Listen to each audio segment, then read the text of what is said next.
अस्सलाम वालेकुम स्टूडेंट्स। तो चलो आज की क्लास में हम लेट के बारे में सीखेंगे कि लेट को हम किस मकसद के लिए इस्तेमाल करते हैं। बहुत सिंपल इजी, यानी किसी को अलाउ या परमिट देने के लिए हम लेट का इस्तेमाल करते हैं। मिसाल के तौर पर जब आप किसी को ये बोलना चाहेंगे कि यानी उसे ये काम करने दो या हमें ये काम करने दो या हमें बाजार जाने दो, उन्हें सोने दो, मुझे खाना पकाने दो, अहमद को क्रिकेट खेलने दो या उन्हें बाजार जाने दे। नो तो स्टूडेंट्स, इस तरह की सेंटेंस बनाने के लिए फिर हम लेट का इस्तेमाल करते हैं।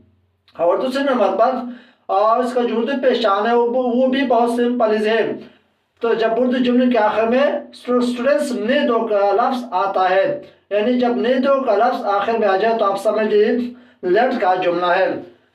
और तीसरे नंबर पर इसका जो स्ट्रक्चर है बहुत सिंपल है। तो स्ट्रक्चर में सबसे पहले हम लेट लगाएंगे, फिर objective pronoun plus first form of verb plus objective, ये पॉजिटिव स्ट्रक्चर है।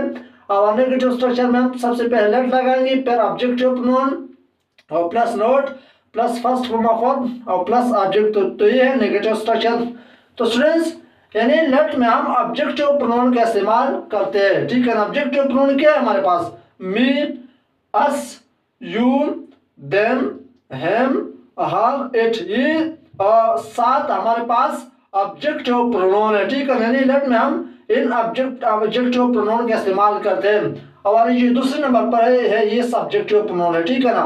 तो चलो स्टूडेंट, यानी लेट में हम ऑब्जेक्टिव प्रोनाउन का इस्तेमाल करते हैं। तो चलो अब आते हैं जुमलों की तरफ। तो इंशाल्लाह इन जुमलों को हल करने के बाद आपको लेट का जो समझ है वो सही तरीके से लेट आपको सही तरीके से समझ में आ जाएगी।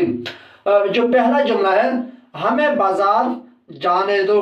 तो चलो जो पॉजिटिव जुमला है इस पॉजिटिव स्ट्रक्चर के मुताबिक चलो हल करते हैं। स्ट्रक्चर में क्या है? सबसे पहले हम लेट लगाएंगे, यानी लेट, फिर आगे हम क्या लगाएं?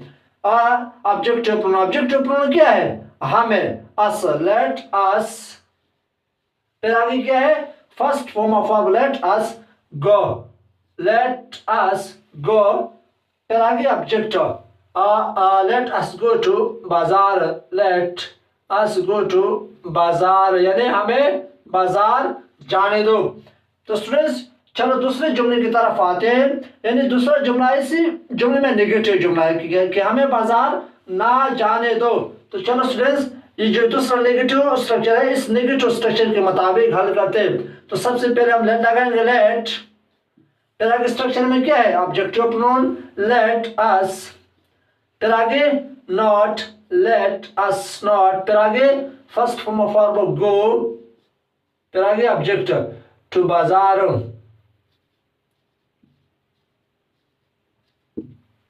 तो जुमला कंप्लीट हुआ। तो चलो अब आते हैं तीसरे जुमले की तरफ, उन्हें सोने दो, यानी उन्हें सोने दो। तो चलो पॉजिटिव जुमला है, पॉजिटिव स्ट्रक्चर के मुताबिक चलो हल करते हैं। यानी सबसे पहले हम लेट लगाएंगे, लेट, लेट। फिर आगे स्ट्रक्चर में क्या है? ऑब्जेक्टिव प्रोनाउन, यानी उन्हें क्या है? फिर हम देम का इस्तेमाल करते हैं ना, लेट देम, लेट देम। फिर आगे स्लीप, लेट देम स्लीप, उन्हें सोने दो। तो चलो चौथा जुमला है, इसी जुमले में नेगेटिव जुमला है कि उन्हें सोने ना दो। तो इस नेगेटिव स्ट्रक्चर के मुताबिक हल करते हैं, लेट। फिर आगे स्ट्रक्चर में क्या है? Objective pronoun them, let them. फिर आगे not, let them not sleep, object sleep. तो जुमला कंप्लीट हुआ। तो चलो स्टूडेंट्स अब आते हैं पांचवें जुमले की तरफ कि मुझे खाना पकाने दो। तो पॉजिटिव जुमला है, चलो पॉजिटिव स्ट्रक्चर के मुताबिक हल करते हैं। सबसे पहले जो स्ट्रक्चर में क्या है? लेट। तो सबसे पहले हम लेट लगाएंगे, लेट। फिर आगे क्या? ऑब्जेक्टिव प्रोनाउन, यानी मुझे। तो मुझे मी, लेट मी, लेट मी। फिर आगे first form of verb let me cook, let me cook. फिर आगे object the food, let me cook the food, यानी मुझे खाना पकाने दो। तो चलो स्टूडेंट्स अब आते हैं छठे जुमले की तरफ। यानी इसी जुमले में नेगेटिव जुमला है कि मुझे खाना नहीं पकाने दो। तो इस नेगेटिव स्ट्रक्चर के मुताबिक हम करते हैं। सबसे पहले हम लेट लगाएंगे।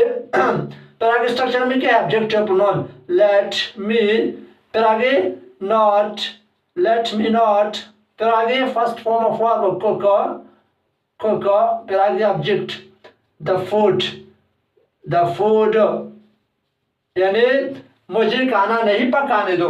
तो चलो स्टूडेंट्स, अब आते हैं 7वें जुमले की तरफ, उससे कपड़े धोने दो। तो स्टूडेंट्स, सबसे पॉजिटिव जुमला है, इस पॉजिटिव स्ट्रक्चर के मुताबिक हल करते हैं। स्ट्रक्चर में क्या है, सबसे पहले हम लेट लगाएंगे, लेट, फिर आगे ऑब्जेक्टिव प्रोनाउन, यानी एक लड़की है ना, तो उसके लिए हम क्या इस्तेमाल करते हैं, लेट हर, फिर आगे first form of verb wash, और आगे ऑब्जेक्ट द क्लॉथ। तो जुमला कंप्लीट हुआ। और आखिरी जुमला है, उसे कपड़े ना धोने दे, यानी इसमें इसी सेंटेंस में नेगेटिव जुमला है।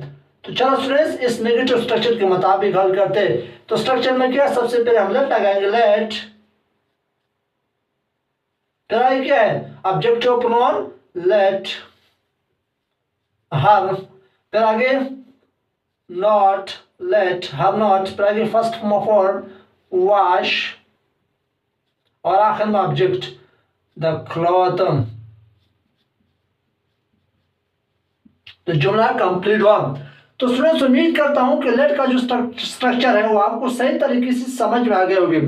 तो कोई मुश्किल नहीं लेट के स्ट्रक्चर में, यानी जब आप किसी को ये बोलना चाहेंगे कि हमें ये काम करने दो, उन्हें ये काम करने दो, तो इसी तरह सेंटेंसेस बनाने के लिए फिर हम लेट का इस्तेमाल करते हैं।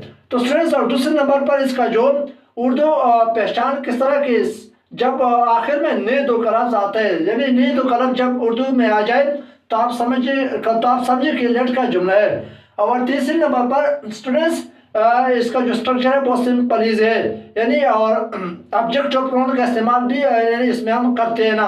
ऑब्जेक्टिव प्रोनाउन हमारे पास ये me, us, you, them, him, her, it, ये हमारे पास ऑब्जेक्टिव प्रोनाउन है। तो स्टूडेंट्स, उम्मीद करता हूं कि लेट का जो स्ट्रक्चर है वो आपको सही तरीके से समझ में आ गए होंगे। तो फिर भी अगर किसी को कोई मसला है तो आप कमेंट्स बॉक्स में बता सकते हैं।